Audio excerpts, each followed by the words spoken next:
Hi all welcome back. ഇന്നൊരു simple റെസിപ്പിയാണ് കാണിക്കുന്നത്. നല്ല ക്രീമി ഫ്രൂട്ട് സലാഡിൻ്റെ റെസിപ്പി. ഐസ്ക്രീമൊന്നും ചേർക്കാതെ ഉണ്ടാക്കുന്ന ഒരു ഫ്രൂട്ട് സലാഡിൻ്റെ റെസിപ്പിയാണ് കാണിക്കുന്നത്. അതിനായിട്ട് ആദ്യം തന്നെ കുറച്ച് ഫ്രൂട്ട്സ് വേണം. അതിന് മുമ്പ് ഒരു കപ്പ് പൈനാപ്പിൾ ഒന്ന് വഴറ്റിയെടുക്കുന്നുണ്ട്. ഒരു പാൻ ചൂടാക്കാൻ വെച്ചിട്ട് അതിലേക്ക് ഒരു കപ്പ് പൈനാപ്പിൾ ഇട്ടിട്ട് അതിലേക്ക് 1.5 ടേബിൾ സ്പൂൺ പഞ്ചസാരയും കൂടി ഇട്ടിട്ട് നല്ലോണം ഒന്ന് മിക്സ് ചെയ്തിട്ട് വഴറ്റിയെടുക്കണം. പൈനാപ്പിളിൻ്റെ കളറെല്ലാം കുറച്ച് ഡാർക്ക് യെല്ലോ കളറാകുന്നത് വരെ വഴറ്റിയെടുക്കണം. അപ്പോൾ പൈനാപ്പിൾ ഇവിടെ വഴറ്റിയെടുത്തിട്ടുണ്ട്. ഇനി ഇത് ഫ്ലെയിം ഓഫ് ആക്കിയിട്ട് ഒന്ന് ചൂടാറുന്നത് വരെ വെക്കുക. അപ്പോഴത്തേക്കും ബാക്കി ഫ്രൂട്ട്സ് എല്ലാം സെറ്റാക്കി എടുക്കുക. ഫ്രൂട്ട് സലാഡ് ഉണ്ടാക്കാനും വേണ്ടിയിട്ട് ആവശ്യമുള്ള ഒരു ട്രേ എടുക്കുക. അതിലേക്ക് ഒരു കപ്പ് പച്ചമുന്തിരി എടുക്കുന്നുണ്ട്. ഇനി ഈ ഒരു മുന്തിരി ഒരു കപ്പ് എടുത്തിട്ടുണ്ട്. അത് റൗണ്ടിൽ കട്ട് ചെയ്തിട്ട് ഇട്ട് കൊടുക്കുന്നുണ്ട്. ഇനി ഇതാ നേരത്തെ വഴറ്റിയെടുത്ത പൈനാപ്പിൾ ചൂടെല്ലാം മാറിയതിന് ശേഷം ഇതിലേക്ക് ഇട്ട് കൊടുക്കുന്നുണ്ട്.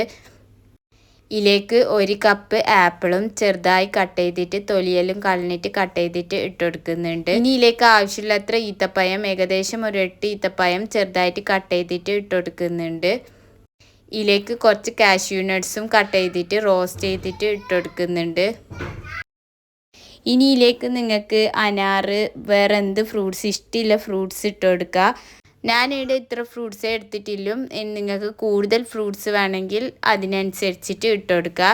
ഇതിലേക്ക് തന്നെ ഒരു ഫ്രഷ് ക്രീമാണ് ഇട്ട് കൊടുക്കുന്നത്. ഫ്രഷ് ക്രീം മുഴുവനായിട്ടും ഇട്ട് കൊടുക്കുന്നുണ്ട്. നിങ്ങൾ എടുക്കുന്ന ഫ്രൂട്ട്സിനനുസരിച്ചിട്ട് ഫ്രഷ് ക്രീമെല്ലാം ഇട്ട് കൊടുക്കുക.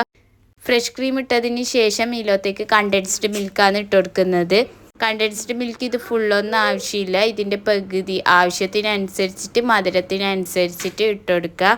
ഇത്രയേ ഉള്ളൂ. ഇനി ഇതെല്ലാം ഒന്ന് ജസ്റ്റ് ഒന്ന് മിക്സ് ചെയ്തെടുത്തിട്ട് ഒന്ന് ജസ്റ്റ് തണുപ്പിക്കാൻ വെക്കണം. അപ്പോൾ ഇതാ ഞാൻ മൊത്തത്തിൽ ഒന്ന് മിക്സ് ആക്കി എടുത്തിട്ടുണ്ട്.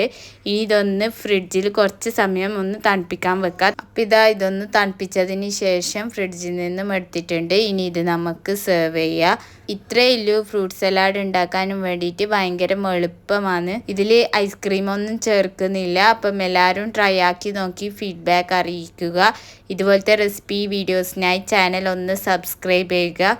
അപ്പം മറ്റൊരു വീഡിയോയുമായി വീണ്ടും വരുന്നതായിരിക്കും. അതുവരെ ബൈ.